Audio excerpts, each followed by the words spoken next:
welcome back, ladies and gentlemen, and it is UFC 317 final predictions, International Fight Week. We have Charles Oliveira taking on Ilia Topuria, Alexander Pantoja taking on KKF. Now, when you look at this card and you look at these fights, God, Professor X, Black Professor X, who am I gonna go with? I'm gonna have to go with. All right, boys, we are back. We got UFC 317 final predictions, International Fight Week. We got Charles Oliveira taking on Ilia Topuria, but we're going to talk about the very first one, which was the flyweight late replacement. Joshua Van steps in for Manel Kopp to take on Brandon Royval. Now, Joshua Van is a new kid on the block. He's on a 4-fight win streak, and he just got done finishing our, friend of the show, Bruno Silva, in an amazing fashion. When you look at Joshua Van, he is a striker. He likes to wade himself across the void, get where he wants to be in that sweet spot. He ends up going 1-1-2, 1-1 to the body, 1-1 right hook. He's had some good fights in the division. His only loss comes from Charles Johnson, where Charles Johnson met fire with fire. He ended up knocking out Joshua Van, but now he's been on a 4-fight win streak, looking absolutely crisp and clean. Now, his opponent, Brandon Royval, he's been in the division for a long time. He's got the opportunity to fight for the belt against Alex Pantoja, and the biggest thing with Brandon Royval is he likes to stand on the feet, but his opponents take him down, and he's very good about scrambling or out grappling him. Now, when you look to the keys to victory for both these gentlemen, let's start with Joshua Van, right? Van is coming into this fight on short notice, 3 weeks, but he just came off a fresh fight against Bruno Silva. So key to victory number 1 is do not get away from what got you to this opportunity to get a short notice fight. Keep using your stance, get across the void, and obviously Brandon Royval is probably gonna meet you with some fire against fire, but you gotta make sure you slip, dodge, dip, dodge, do your thing and go body head. Don't reach for the head because he is taller than you, but if Joshua Van keeps chopping down at the tree at the body, the head will follow. When he tries to block his body, then the head becomes available. So make sure you don't forget what got you to dance, which is those crisp combinations. Key to victory number 2, don't allow Brandon Royval to stifle you, right? When I looked at his record, he had a couple submissions from his back, but he likes to strike. He likes to sprawl and brawl like the old school Chuck Liddell style. Sprawl, separate, and then start striking it again. But his last fight when he fought Bruno Silva, he actually looked good. When he would sprawl, he wouldn't create a bigger void. He would sprawl, get back to the feet, and start striking and kneeing Bruno Silva in the face. So if you could take that and not allow Brandon Royval to stifle him, then we can see Joshua Van work his way up the rankings and super close to getting a title shot. Now, Brandon Royval is very, very good in this division because I feel he's good everywhere. He tends to like to strike on the feet. You heard things in the past where he's like, man, everybody keeps taking me down and I got to scramble up and get back to my feet, start doing my thing. Now, I think the key to victory number 1 for Brandon Royval is to stifle Joshua Van, because he is good on the feet. It seems like he has a lot of power. He understands his distance. He understands where he needs to get to on the feet. But if you can stifle him, clinch with him, inside trip, start wrestling with him, then that's where I think you can stifle him. You can also shoot if he sprawls, pull guard, and then when he separates, then you can get back to your feet and engage again. Don't worry about the crowd. Don't worry what the crowd's gonna do. This is mixed martial arts. It's a fucking sport. If you can negate somebody who doesn't want to grapple with you, you don't have to stand on the feet. You shoot, he sprawls, you pull guard, and then you start scooting underneath, you sweep him, you come on top, and then you're ready to fight him again. So key to victory number 1 is stifle Van on the feet. Key to victory number 2, create the scramble. Right? Once you create that scramble, you shoot and he sprawls, you create a scramble or you wrestle up. Yes, if you sprawl and you wrestle up, he might try to go for a darts, he might try to go for a guillotine, but if you hand fight and you come up into that Muay Thai clinch, you've already crossed the void. You cross the void without taking any damage because he's not looking to sprawl, go to your back and start punching you. He's not looking to grapple. So you can take that initial shot when he sprawls and turn it into something more than him just disengaging and creating a void with you. So key to victory number 2, make sure you create the scrambles, because once you create the scrambles, then you're gonna get your opportunity to close the void without getting hit. And 3, key to victory number 3, meet fire with fire. When you look at the fight when he fought Charles Johnson wasn't gonna allow him to walk across the void and start piecing him up. Charles Johnson responded with his own 5-piece chicken meal, and then that ended up getting him the knockout against Van. So if you meet fire with fire, you better bite down that mouthpiece and knuckle up and just take it to him. Then we can see Brandon Royval stay at one of the top spots in the flyweight division against Joshua Van. So, but when you look at both these athletes, Who do I have winning in this fight against Vaughn versus Brandon Royval? I'm gonna have to go with Vaughn. Vaughn has been on a tear lately. I think he knows where he needs to get to. He knows where he's able to take advantage of his opponents, which is on the feet. He walks to the edge of the void or into the void, starts his combination. I know Brandon Royval loves to stand on the feet. He's more seasoned. I give him the grappling ability because he tends to take his opponents down, look to out grapple them. So if Vaughn can keep the fight on his feet, he should be winning this fight.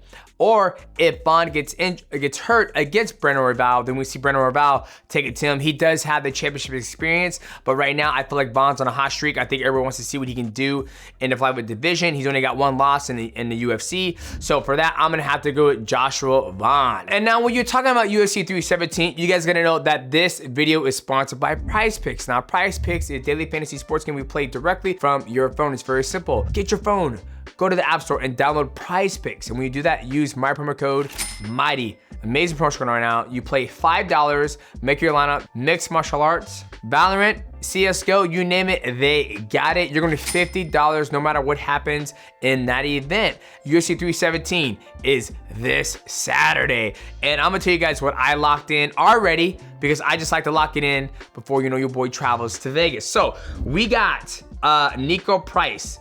Significant strikes, 17.5. I would hope to think that he's gonna land more than 18 strikes. So I went with more with that one. And then you have Alex Pantoja, 22.5 minutes. I went with less with that. I think it's gonna be finished. KKF, he's looking to go out there and knock somebody out. And then Alex Pantoja, he's always all over his opponents. But the fight could go the distance, but I like less on 22.5 minutes. And then you have WILL ILIA TOPURIA. I think it's gonna be finished. I went with less in 10.5 minutes. They call me a less man because mixed martial arts is so damn crazy. Anything can happen. I'm always gonna go less. Call me the less man. Just make sure you make your picks at the right place, which is PrizePicks. Now, shout out to PrizePicks for sponsoring this video. Now, let us get back to the final predictions of UFC 317, WILL ILIA TOPURIA taking on Charles Oliveira. Now, let us move on to the next fight on the card.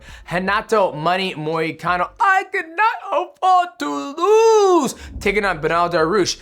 Now, this is a very interesting fight because the last time we saw Renato Moicano was when he stepped up on a short notice to take on the pound-for-pound best fighter in the world. No, it's not John Jones. He's retired from what I heard. But he was taking on Islam Makhachev, and the fight ended in the first round. And these guys were both scheduled to fight in the past. Islam needed an opponent and Money Moicano stepped up. So these guys had enough time to prepare for each other. Now we're gonna see who's gonna be able to execute the game plan. So it pretty much had 16 weeks to prepare for each other. And then you have Dariush. I feel like he is in a limbo where, he hasn't got the chance to get a fight for the title. He came up short against Arman Sarukian. So I feel like this matchup between these guys is kind of like to dictate what's next in their career. If Money loses, I'm not sure what he does next. And if Dariush loses, I'm not sure what he does next. Obviously, whoever wins this fight is gonna inch closer to getting the #1 contendership fight. But I feel like both these guys are coming off losses. So let's take a look at what these guys gotta do in order to get the victory over one another. When you look at Renato Moicano, I feel he's in a point where he's able to put it together. He's very durable. I mean, you look when he fought Jalen Turner, he got dropped, he got back up. He was able to put the fight, finish Jalen Turner. And I think the biggest key to victory for Money is he might battle some adversity in this fight against, Dariush, but as long as he pushes through that adversity, I think Dariush is gonna crack before he does. Key to victory number 2, use your jiu-jitsu. He's a black belt in jiu-jitsu, very good grappling. I heard stories of him submitting a lot of people at American Top Team. I would love to see, Money Moicano use some of that jiu-jitsu that he has in his back pocket. Now, let us jump to Dariush. I think for him, I only have one key to victory for him. And I think for him, it's just try not to get caught. He's been caught before. Everybody's like, why is that a key to victory? Well, you look at Dariush's last 2 losses, they were both back-to-back knockouts. So right there, that tells me that his chin and his brain have made that connection. When he suffers trauma to his face, the lights get turned off. What are some of the things that he can do to not get that chin touch? Lots of feints, lots of head movement, lots of elevation change. Always trying to keep Renato Moicano guessing, because if you keep him guessing, he can't find the target. And another key to victory for Beneil Dariush is he needs to grapple Money Moicano. I know Money has a black belt, but you can use the wrestling to stifle his jiu-jitsu, look to pass guard, and try not to have a slugfest with Money Moicano because he does hit hard. Now, when you look, who do I have winning between Beneil Dariush or Money Moicano? I'm gonna go with my man Money, because the motherfucker can't afford to lose. I think he has all the tools to beat him. I think he's younger. I think he has more pep in his step. And I think he can win the fight on the ground or on the feet. And Beneil Dariush has been dropped before. So it has Money Moicano, but Money Moicano always gets back up and then he ends up getting back in the fight. The times I've seen Beneil Dariush fight, he gets dropped, he tends to get knocked out and finished. So now let us go to the co-main event of the evening. Alexander Pantoja taking on KKF. Now, this is an interesting matchup because these guys have fought before in the very beginning of their career in the UFC, in the Ultimate Fighter, when they were both trying to win the Ultimate Fighter to fight your boy, me. But they both came up short. Tim Elliott ended up winning it. But now, these guys are about to cross paths again. Now, when you look at the first fight between these guys, it was pretty, you know, back and forth. It was very competitive, right? I feel like not one person got the edge on another. You saw KKF do well on the feet, and you saw Pantoja push well on the feet, but Pantoja has that ace in his back pocket, which is the grappling. And Pantoja can take a shot. He can truly take a shot. He took some nasty shots from Kai Asakura. And, you know, you also know, you know, KKF don't blink. He hits like a fucking truck. He knocked out Cody Nolov, a former champion at 135. So when you look to the keys to victory for both these guys, let's go with KKF. When I look at the key to victory for him, number one, he's got to keep it on the feet. He's got to keep it on the feet, and he's got to be able to catch Pantoja coming in his flurries. Because when Pantoja does do his flurries, it's not the cleanest. It's not a 1-2. It's usually a right hook, left hook, or straight right, or a jab right. It's not a pop angle 2-3. It's more of a barrage or a flurry of a blitz, like a little mixture of that, like a blizzard. KKF has got to weather that, and he's got to find the shot to shoot the person in the blizzard. If he can do that, we can see him dropping Alex Pantoja, because Pantoja's gonna eat those shots and he's gonna give his own shots. And KKF has gotta be able to weather that blizzard in order to land that shot. You have to defend the takedowns. Now, when I talk about people defending the takedowns, I always tell them you have to wrestle with the person, because if you're trying just to defend a takedown and run away, you're on your back heel and then you're off balance. He can elevate your foot and you're gonna go into the cage. You have to anti-wrestle. You have to wrestle with him. If he does take you down, you have to create space, create a void on the bottom, knee shield, and look to get back to your feet. Don't try to out-scramble Pantoja. He's way too fucking good with the scrambles. If you look at what Steve Erceg was able to do when he fought Pantoja, when Steve Erceg went to try to grapple, that's what Pantoja won that fight. And then the final key to victory for KKF, believe in yourself, believe in your mana. I think for him, that brings a lot of power. You hear Alex Pereira talking about that voodoo shit. I guess this is KKF voodoo. So believe in a mana. And then when we look at the champion, the new king of the flyweight division, Pantoja. The more key to victory for Pantoja is stay on KKF. Still give him the opportunity to land that big KO shot. And with Kai Asakura, you did a good job of blitzing him. You're able to put together these combinations, and the word on the street is you hit pretty hard. So key to victory number one is stay on top of KKF like white on rice. If you don't give the sniper opportunity to line up a beautiful shot, you can't get shot.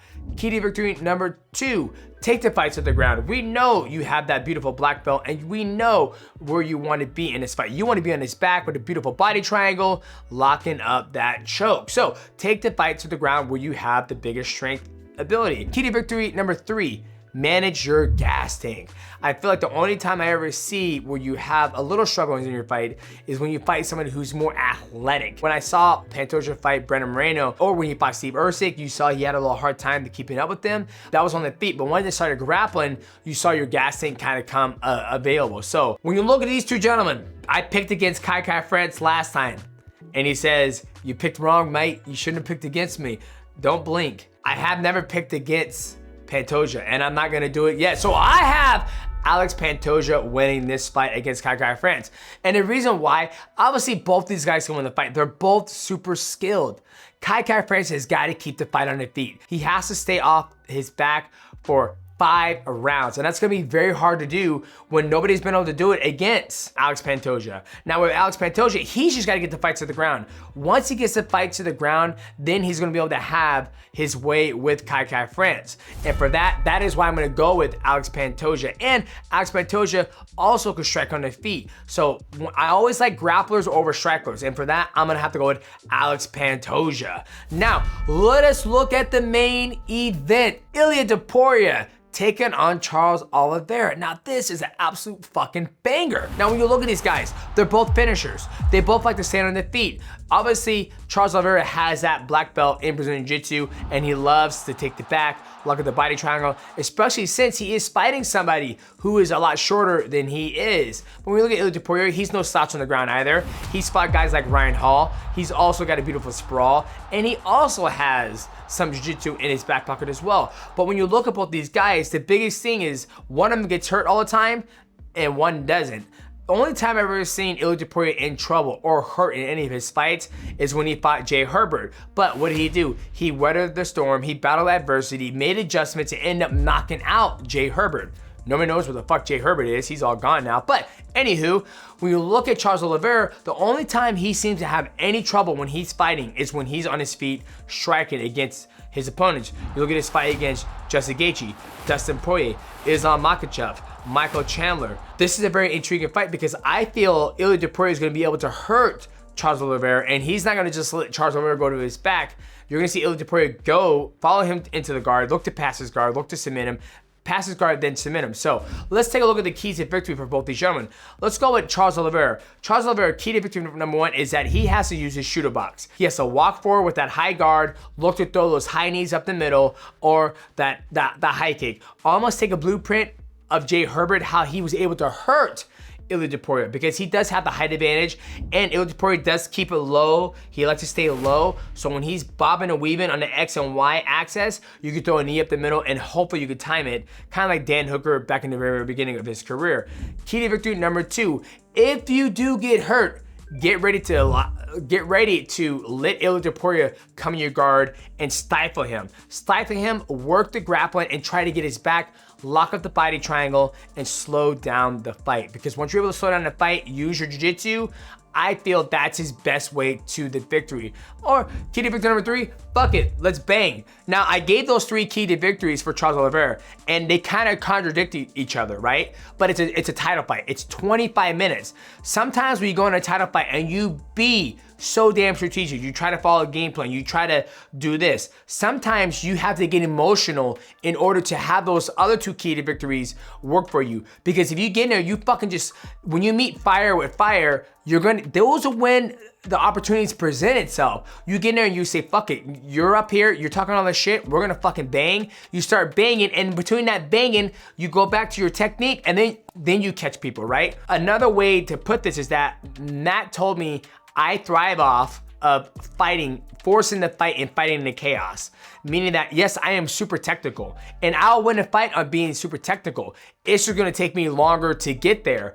But if I put myself in the fire and go and fight somebody, when they're trying to keep up with my chaos and how I'm moving, then that's when the technique will come available because I'm gonna see them overextend, expose himself, pass a guard, push the pressure on somebody, they're gonna get exhausted. So for Charles Oliveira, that key to victory number 3, knuckle the fuck up and let's get after it, you're gonna push the pace on somebody. When you look when Ilia Topuria fights, he's the one who's dictating when he's coming forward and the fight. But if Charles Oliveira says, no, fuck this, Charles the Bronx, shooter box, let's fucking go, old school, Vanderlei Silva, Mauricio Shogun Rua, Ninja Rua, and you have that mindset, you're gonna get a lot further than if you try to be technical with somebody who's gonna try to bully you, you're gonna get bullied and you're gonna get knocked the fuck out. So that's why key to victory number 3, knuckle the fuck up, and let's get it. Now, Ilia Topuria is, in my opinion, probably one of the best fighters in the world.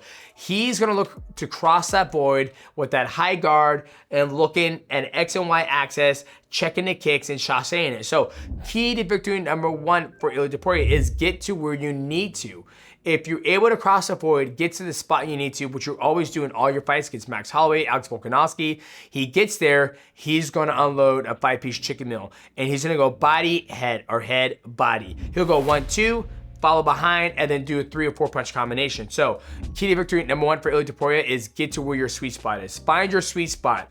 Take your time finding your sweet spot. Key to victory number 2 for Ilia Topuria, if you do drop Charles Oliveira, which I kind of predict that he is, make sure if you do follow him to guard, change your mindset from trying to hit him, but to change your mindset to pass in the guard. Look to pass, because once you pass the guard, you're gonna force Charles to either turtle or you're gonna land a side control, and then you can start your game there, or a half guard. It all depends, but the mindset's gotta change. I drop him, boom, drops him. I come in, watch out for the up kicks, pass this guard, and then start your whatever you're gonna do next. Whether you're gonna punch or you're gonna submit with your darts or whatever you wanna do. Key to victory number 3, be a bully. If you're able to bully Charles Oliveira, he allows a bully to bully him. So that's gonna be key to victory number 3. Now, who do I have in the main event winning? I'm gonna have to go with Ilia Topuria. I'm not gonna lie, I think Ilia Topuria is gonna find a sweet spot. He's gonna hurt Charles Oliveira because Charles Oliveira has been hurt many times. Ilia Topuria doesn't really get hurt, but he does put himself in the fire to get hurt, but this man goes in that motherfucking fire and he rises out like a motherfucking phoenix. He does not get hurt and he loves to put himself in the fire. So boys, make sure you guys like, subscribe. Also, hit the bell to go live and make sure you guys come back here Saturday night as I'll be giving my instant reaction of this amazing card of Ilia Topuria taking on Charles Oliveira. And let me know down in the comment section below what you guys think. Do you think I got it right or do I get it wrong? I read the comments. A lot of people say whatever I say who's gonna win, you go opposite. And if you're gonna go opposite, just make sure you go opposite at PrizePicks. Just get your picks in at the right place, which is PrizePicks. So boys, we'll see you guys at the instant reaction. We will see you guys at the next video.